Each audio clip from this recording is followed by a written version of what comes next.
ഇന്ന് ടൂറിസം രംഗത്ത് വമ്പൻ ഓഫറുകളുമായിട്ടാണ് ധനമന്ത്രി നിർമ്മല സീതാരാമൻ ബഡ്ജറ്റ് അവതരിപ്പിച്ചത്.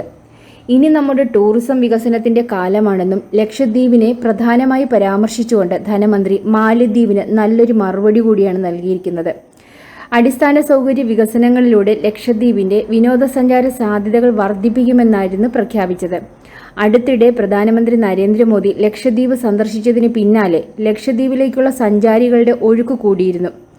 ടൂറിസ്റ്റുകൾ ധാരാളമായിട്ട് വരുമ്പോൾ അതിനനുസരിച്ചുള്ള അടിസ്ഥാന സൗകര്യം ആവശ്യമാണെന്നിരിക്കെ നമ്മുടെ തുറമുഖങ്ങൾ തമ്മിലുള്ളൊരു ബന്ധമുണ്ടാക്കുന്നതിലൂടെ വിനോദസഞ്ചാര മേഖലയിലെ അടിസ്ഥാന സൗകര്യം വികസിപ്പിക്കുകയും ലക്ഷദ്വീപ് ഉൾപ്പെടെയുള്ള മേഖലയിലെ ടൂറിസം പ്രോത്സാഹിപ്പിക്കും എന്നായിരുന്നു ധനമന്ത്രി പ്രഖ്യാപിച്ചത്. മാലദ്വീപുമായുള്ള നയതന്ത്ര തർക്കം രൂക്ഷമാകുന്നതിനിടെ വലിയ പ്രാധാന്യത്തോടെ തന്നെയാണ് ലക്ഷദ്വീപിനെ കേന്ദ്ര സർക്കാർ ബജറ്റിൽ പരാമർശിച്ചത്.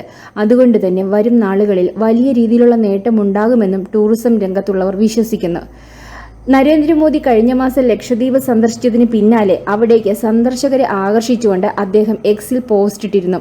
ഇത് മാലദ്വീപ് ടൂറിസത്തെ തകർക്കാനാണെന്നും അവിടെ മന്ത്രിമാരടക്കം ആരോപിച്ചത് വിവാദമായി. എന്ന് മാത്രമല്ല, ഇന്ത്യക്കാർക്ക് വൃത്തിയില്ലെന്നും വികസനമില്ലെന്നും അവർ സോഷ്യൽ മീഡിയയിലൂടെ വളരെ മോശമായിട്ടാണ് നമ്മളെ പരാമർശിച്ചത്. ഈ പരാമർശങ്ങൾ വിവാദമായതോടെ 3 മന്ത്രിമാരെ മാലദ്വീപ് സർക്കാർ സസ്പെൻഡ് ചെയ്തിരുന്നു. എന്നാൽ നമ്മുടെ ഇന്ത്യയിൽ നിന്നുള്ള സെലിബ്രിറ്റികൾ മാലദ്വീപിനെ ബഹിഷ്കരിക്കൂ, ഇന്ത്യൻ ദ്വീപുകളെ കൂടുതൽ അറിയൂ എന്ന ആഹ്വാനത്തോടെ ഇന്ത്യയിൽ സമൂഹ മാധ്യമ പ്രചരണം നടത്തി.